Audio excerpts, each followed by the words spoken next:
प्रकाश पाइला 2024 matric परीक्षार फलाफल। चलित वर्ष मोट 5,41,61 जन परीक्षा देइथिबा बेले पास हार रही 96.07%।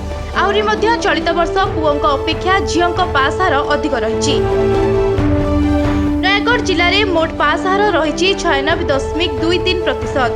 नयगढ़ जिला खंडपड़ा ब्लॉक अधीन सीधामूला गोकुलानंद जीव विद्यापीठर छात्र आशीर्वाद राउत 548 नंबर रखी खंडपड़ा ब्लॉक टप्पर होइतिबा बेले पेणागाड़िया सातगाँ विद्याधर उच्च विद्यालयर छात्र राकेश कुमार बारिक 545 नंबर रखी द्वितीय स्थान एवं बनमालीपुर उच्च विद्यालयर छात्री स्मृति सागरिका दास 540 नंबर रखी ब्लॉक अंचल में तृतीय स्थान अधिकार करिसेंती। सेहिभଳି विभिन्न विद्यालय समुदाय 28 जन छात्र छात्री A2 ग्रेड रे उत्तीर्ण होइचंती। छात्र छात्री मानकर एही सफलता पई शिक्षक शिक्षयित्री समेत समग्र खंडपड़ा अंचलर बुद्धिजीवी शिक्षाविद और निर्वाचित प्रतिनिधि माने शुभेच्छा जणाइछंती। एहा सहित लिव लाइव ओडिया चैनल पक्षरु मध्य सेमानकर उज्जवल भविष्यत कामना करिबा सहित आहुरी कठिन परिश्रम करी निज माता पिता तथा निज गाँ पई गर्व और गौरव आनंतु बोली आशीर्वाद करा जायछि।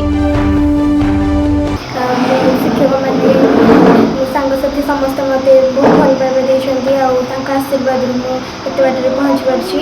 मो बापा माँ मो भक्ति ठाकुर को आराधना जो आज एत बाटर पहुँच पार्ची। मो आई मो मामू समस्त मत भल पाती आशीर्वाद देइछंती तेणु मुझे बाटर पहुँच पार्ची। Bureau report live live Odia.